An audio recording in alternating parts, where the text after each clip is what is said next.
તો આપણે જે અધૂરો ક્વેશ્ચન છે ચોસરનો કન્ટેમ્પરરી ટેલ્સવાળો એ કન્ટિન્યુ કરીએ. તો કે Chaucer does not follow any systematic method of narrating his character. કે ચોસર છે કોઈ એવી સિસ્ટમેટિક પેટર્નને છે ફોલો નથી કરતા કે જે આમ જ હોવું જોઈએ સિસ્ટમ મુજબ આવી રીતના પોતાના જે કેરેક્ટર છે એ ખુદ જાતે તૈયાર કરે છે. And for example sometimes he begin with the descriptions of the dress and manners, and sometimes he makes a super use of contrast of the heighten effect.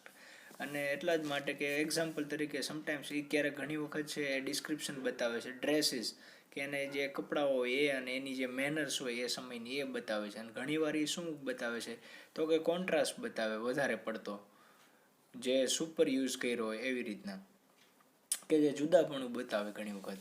અને he also heightens the effect by the apt smilies અને similes કે હી also હાઇટન્સ કે એ ઘણી વખત વધારે બતાવે છે શું કે જે લાગુ પડતું હોય જે ઉપમા આપી હોય રૂપક હોય જે આપતા હોય એ ઘણી વખતે બતાવે છે. And for instance he has described the happy nature of the square in the fantastic manner. અને એ છે ઇન્ટેન્સિક ઉદાહરણ તરીકે એને છે ડિસ્ક્રાઇબ કર્યું છે હેપી મેનર અને ફેન્ટાસ્ટિક નેચર તરીકે એમને છે લીધું છે. તો કે અહીંયા હેપી નેચર અને ફેન્ટાસ્ટિક મેનર આ બંને વસ્તુ એમને બતાવી છે કે જે એકદમ એનો સ્વભાવ હોય કેવો હોય તો કે સ્ક્વેર જે ચોરસમાં ફેલાયેલું હોય જે એરિયામાં વાઇઝ ફેલાયેલું હોય એવી રીતના. અને જે એમનો મેનર હોય એ બહુ સારી રીતના દેખાડ્યું એની રીતભાત. He is as bright as the month of May. અને જેમ મે મહિનો જેટલો બ્રાઇટ હોય એટલું જ એ છે બ્રાઇટ છે અને એમના કેરેક્ટર છે એ બ્રાઇટ છે. Chaucer's characters are also true to the whole classes of the men and women. અને ચોસરના કેરેક્ટર છે એ કેવા હોય તો કે વોલ ક્લાસીસ બધા પ્રકારના ક્લાસને છે લગતા હોય પુરુષ અને સ્ત્રી બંનેને. No doubt all characters represent the same particular age group profession etc. કે એમાં કોઈ ડાઉટ નથી કે જે એમના કેરેક્ટર છે એ રિપ્રેઝન્ટ વસ્તુ બતાવતા હોય પર્ટિક્યુલર એજ અને ગ્રુપ અને પ્રોફેશન એમનો જે કામ ધંધો હોય એ. But this characters definitely differs from one another. પણ એમના જે કેરેક્ટર હોય એ એક કેરેક્ટરથી બીજું કેરેક્ટર તો અલગ જ હોય. એન્ડ ફોર ઇન્સ્ટન્સ કે તમે ઉદાહરણ તરીકે લઈ શકો કે the character of the prioress is the contrasted with that of the wife of Bath. કે જે વાઇફ ઓફ બાથની જે વાઇફ છે એનાથી જે પ્રાયોરિયસ છે કે જે સાધ્વી કહેવાય જે એમની ગુરુ એને પ્રાયોરિસ કહેવાય છે કે એ છે એ બાથની વાઇફથી છે એ અલગ છે.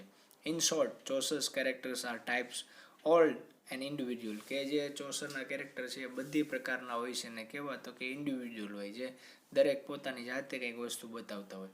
And almost all the Chaucer's represent the cross sections of the 14th century English society. કે 14મી સદીની અંદર જે ઇંગ્લિશ સોસાયટી હોય એ છે ચોસરે રિપ્રેઝન્ટ કરી છે. And so many traits of human beings of Chaucer's time can be easily perceived by going through the prologue. અને તમે જો પ્રોલોગ એટલે જે આમુખથી શરૂઆત થાય ત્યાંથી જો તમે કન્ટેમ્પરરી ટેલ્સને જોશો તો કે હ્યુમન બીઇંગ્સના ઘણા બધા છે માણસના એમને ટ્રેટ ઘણા બધા લક્ષણો છે લગાડેલા છે જે લાગુ પડતા હોય. લગાડેલા મીન્સ કે બતાવ્યા છે આપણને જે બીજા હ્યુમનને લાગુ પડતા હોય એવા. અને એ તમને લાગશે ક્યારે કે તમે સ્ટોરીની શરૂઆતમાં જોશો ત્યારે. એન્ડ મોર ઓવર આગળ જોઈએ હવે. More over his characters not only give a typical traits or characteristic of a different characters but also show the theory of the knighthood, medical profession, scholarship and the religion of his time. કે જો એમના અલગ અલગ profession તો બતાવે છે પણ એ કેવા અલગ અલગ એમના પ્રોફેશન એમના લક્ષણો છે એના કેરેક્ટરિસ્ટિક છે એ બતાવે છે. તો કે જે ડિફરન્ટ જે થિયરી હોય કેવી તો કે ઘણાને છે નાઇટવુડ એટલે જે યોદ્ધાનો ખિતાબ હોય એવી. પછી અમુક છે મેડિકલ પ્રોફેશન સાથે જોડાયેલા છે, અમુક સ્કોલરશિપ છે એટલે સ્કોલર છે, અમુક છે ધાર્મિક છે. તો જે આ પિલગ્રીમ્સ ગયા છે બધા એ અલગ અલગ પ્રકારના એ તો બધાની અંદર કોઈના કોઈ પેક્યુલર ક્વોલિટી રહેલી છે જે આખા એમના કેરેક્ટર વાઇઝ એમને બતાવી છે. And for instance the miller reveals the con profession. અને એમાંનો જે મિલર છે એ કેવો હતો કે અનાજનો જે પ્રોફેશન બિઝનેસ હોય એ છે વેપારી હોય એવું દેખાડે છે એમનો પ્રોફેશન એનો ધંધો. અને the doctor reveals the medical profession. અને ડોક્ટર છે પોતાનું મેડિકલ પ્રોફેશન બતાવે છે. જે knight reveals the spirit of the સિવલરી.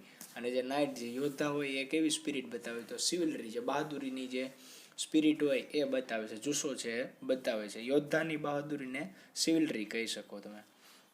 And certain feature of the plan strike the reader at the once and the hence need only to be mentioned. કે અમુક જે feature છે એમને ઉપયોગ કર્યા છે કે પ્લાન ટુ સ્ટ્રાઇક એનો જે હેતુ શું છે તો કે રીડરને છે સીધું છે અસર કરી જવું. વન્સ એક જ વાર તમે એને વાંચો ત્યાં એ છે અસર કરી જાય. અને નીડ ઓનલી બી મેન્શન કે એમને ખાલી મેન્શન કરે ત્યાં જ છે. The sketches were devised to provide the representative of the chief classes of the English society. અને જે એમના સ્કેચીસ છે શું તો કે એનું યોજવું છે two provide the representative of the chief classes કે એમનો જે સમયના જે ચીફ ક્લાસીસ છે, મુખ્ય જે ક્લાસ બતાવ્યો છે માણસોનો એ કેવો તો કે ઇંગ્લિશ સોસાયટીનો એ બતાવે છે. And no one ever suppose that there was one knight, one lawyer, one monk, etc. Some critics have praised Chaucer's portraits especially for the realism, sharp individuality and deep psychology and the vividness of felt life. કે no one ever supposed that there was one knight કે કોઈએ છે એવું ધાર્યું ન હોય, suppose ન કર્યું હોય કે એમાં એક છે એક નાઇટ છે, એક યોદ્ધા છે, એક લોયર છે, પછી એક મોંક સાધુ છે. અને અમુક ક્રિટિક છે એવું કહે છે કે ચોસરના પોર્ટ્રેટ જે કર્યા છે એ સ્પેશિયલી ફોર ધ રિયલિઝમ કે જે વાસ્તવવાદ સાથે જોડાયેલા હોય અને શાર્પ ઇન્ડિવિડ્યુઅલી હોય કે જે દરેકની અંદર કંઈક એવી લાક્ષણિકતા રહેલી હોય જે શાર્પ હોય. અને એમની સાયકોલોજી છે કેવી હોય તો કે ડીપ હોય, બહુ ઊંડી હોય. અને જે વિવિડનેસ ઓફ લાઈફ કે જીવનના અલગ અલગ પાસાઓને છે એ ફેલ્ટ કરાવે, અનુભવ કરાવે આપણને.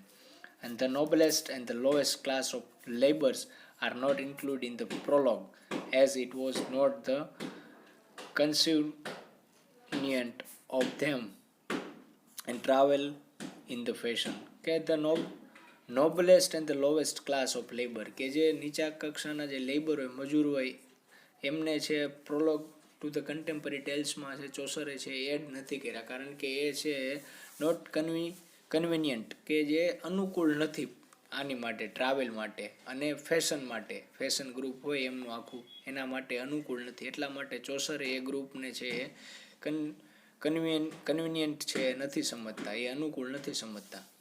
એટલા માટે એને છે આની અંદર એમને મેન્શન નથી કર્યા, નથી બતાવ્યા. ચોસર gives a very clear picture of the monastic order of his time and by describing the Chaucer's character of the monk, the priest, the nun and the friar કે એમને જે પિક્ચર આપ્યું છે કેવું તો કે મોનાસ્ટિક એટલે સાધુ જ થાય કે જે સાધ્વી જીવન જીવતા હોય એવું. અને ડિસ્ક્રાઇબિંગ કેરેક્ટર ઓફ ધ મોંક એક મોંકનું જે સાધુનું છે કેરેક્ટર દેખાડ્યું છે, પછી સાધ્વીનું કેરેક્ટર બતાવ્યું છે, નનનું બતાવ્યું છે, પાદરીનું કેરેક્ટર બતાવ્યું છે. તો almost all the character of the Chaucer are the complete picture of the real human beings. અને તમે ચોસરના બધા કેરેક્ટર જોશો તો કેવું લાગશે તો કે રિયલ હ્યુમન બિંગ્સ આપણે જોતા હોય. હવે આગળ જોઈએ. And all these characters represent a typical persons of a different classes belonging to the 14th century. અને જે 14મી સદીના જે અલગ અલગ ક્લાસીસ હોય, જે ગ્રુપ હોય એ છે ચોસર બતાવ્યું છે, રિપ્રેઝેન્ટ કરે છે બધા character. And whatever details Chaucer has given about his character are the complete ones. અને જે ચોસરે જે ડિટેલ આપી છે પોતાના કેરેક્ટર વિશે એ એકદમ કમ્પ્લીટ છે, એમાં છે કાંઈ વસ્તુ ઘટતી નથી. And thus Chaucer's prologue to the contemporary tales is really a picture gallery.